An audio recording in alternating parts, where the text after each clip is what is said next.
Sorry, I'm not very good at colours. Yeah, I can see. And is that the brother at the back? So you.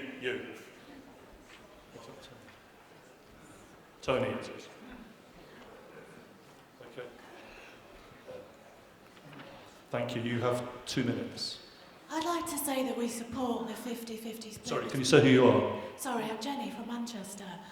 I'd like to say that we support the 50-50 split of women.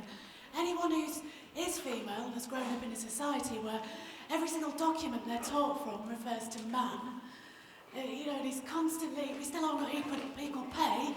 How long ago did we throw ourselves in front of horses? We've seen the clause earlier voted down, which took some of the feminist aspect out of the Left Party statement. And I wanted to see that we protect those things in the Constitution. And so for me, I think it's very important that we start as we mean to go on, and we make sure that this party looks and feels and represents differently than the parties that we've seen in power, and that we are committed to those values. We're committed to equal pay. We're committed that women's care, we talk about things like care being socialised. We realise the way that in society things are not equal for us.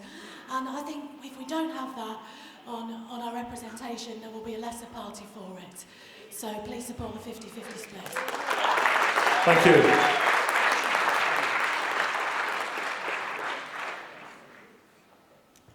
Hi, Sarah MacDonald again.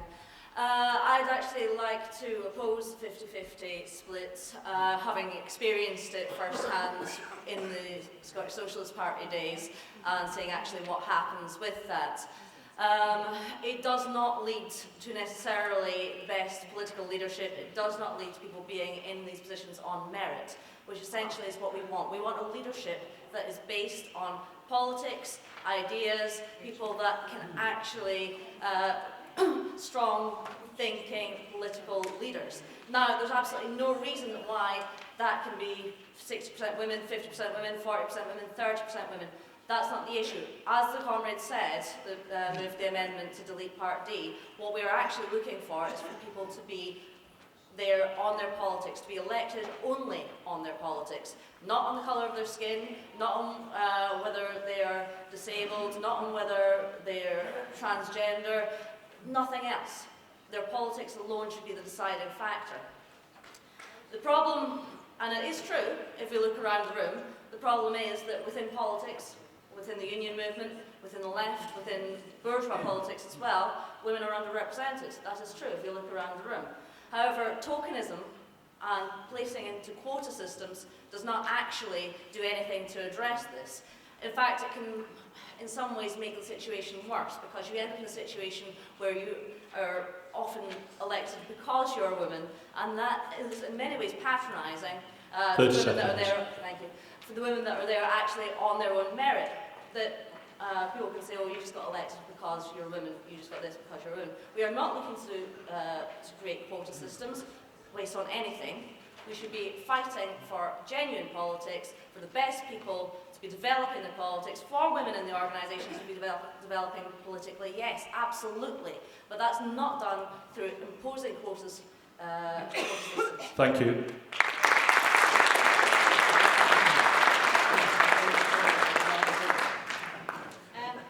I do have to agree with the last speaker. Sorry, Melanie Griffiths would have spilled. I thought because I've been up before you might remember me. Okay, so I think that totally lost my train of thought now. I do agree with the last speaker, because I don't want to be in a position where maybe we have quite a small pool of people to choose from, and the woman that I am being asked to vote for in order to get this quota has not got the politics that I want. That is my problem with it. I mean, I do agree with encouraging women in. I want women in the party, but, I don't agree with all women's politics, and I don't want to be in a position where I'm sort of forced to vote for them because of the quota system.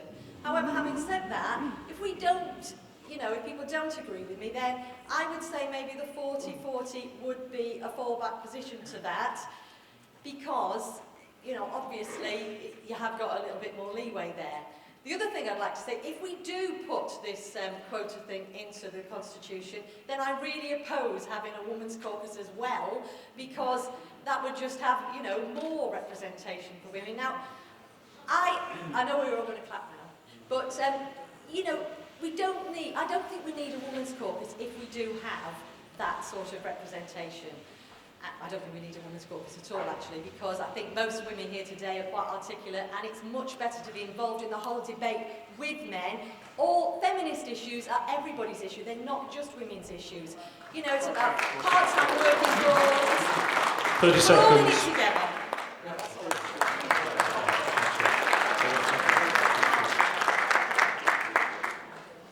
Yes, I agree with the last... Can you give your name, please? Tony Greenstein, Brighton. I agree with the last two speakers. I think it's utterly tokenistic to actually impose a 50% quota. It's substituting what you want for what you are. Let me give you an example. We have in unison a diversity agenda, which means you must have a woman, you must have a youth, etc., as part of a delegation. What does that mean in practice? That Unison is one of the most right-wing unions, which has a largely women membership, and sells them out year after year. So actually it betrays working class women at the expense of the Harriet Harmans of this world. To say that that is somehow socialist is to live in cloud cuckoo land. I believe, I'm sorry, that if you're faced with a choice, you vote for the person you agree with because of their politics, not because they happen to be born of one sex or another. Now, I mean, if you want to take it logically to its conclusion, why not have a percentage for black women who are also underrepresented? Why not take it further? I mean, why not fractionalise the party down so we're just a combination of minorities and there's actually no unity? Because that's what socialism is about. And this is about what is our conception of socialism. Do we believe that socialism is there to actually forge unity, or are we going to split into our separate segments? Thank you. Conference. The debate has unfortunately been unbalanced. It's the way these things work out. I'm going to take a speaker against the Loughborough and Leamington Spa amendment. I recognise the Anna. Thank you. Amina, sorry. I don't recognise Anna. Hello, I'm Amina from Lewisham. Actually, listening to some of the speakers, it's nothing different from what the Tories say, what the far right say. And I am disgusted. I am absolutely disgusted.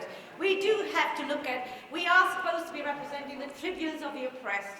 There is such thing as intersectionality. There is a difference in our oppression. Yes, as a black woman, and as a woman, there's also class, there's all sorts of other things that impact on gender. We know there's overrepresentation of men in the judiciary, in parliament, in the media, in all the rest of society, and we are reflecting that in this room. We do need 50-50. How dare you think that it's tokenism? We do have knowledge and we have experience, and we are facing the brunt of austerity. Thank you. Thank you. Class issues are important, but when we say it's all part of the same thing, that's when we ignore rape, and that's what happens in the SWP happens. We have to look at austerity. Austerity affects women disproportionately as carers, as mothers, and as workers. And we are suffering from cuts in public sector and in legal aid, in housing, in everything else. We need women, and we are, hopefully, all of us here, women here, can say something, and we can bring something different to the table. How dare you come up with far-right arguments here? Thank you. Thank you, conference. I'm going to take one more speaker against. Is there another speaker against? Against It's Loughborough and Leamington Spa, yes. Against the 40% against it.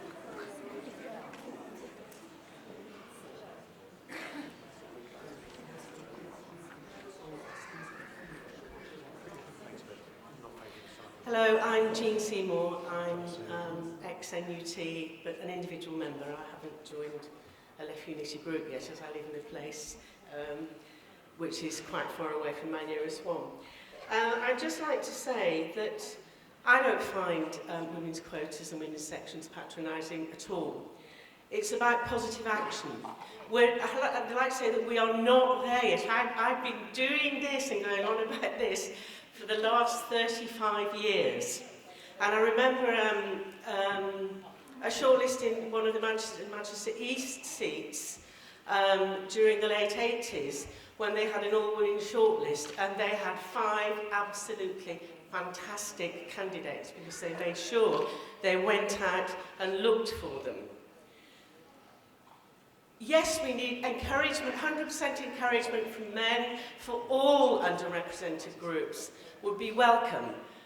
And whereas most men in this room hopefully are with us, we are not there yet. And while we are not there, we need positive action measures. We saw it earlier when the chair had to use measures of positive action because we weren't getting enough women speakers, and we certainly haven't had enough people of colour speaking either.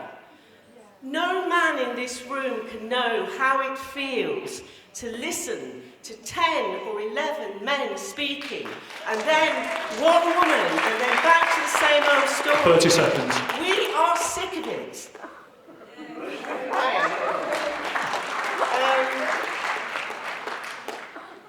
Women's section, youth groups, black groups, it's about self-determination. It's, for me, in any movement, wherever you are, in my union, wherever, as long as a group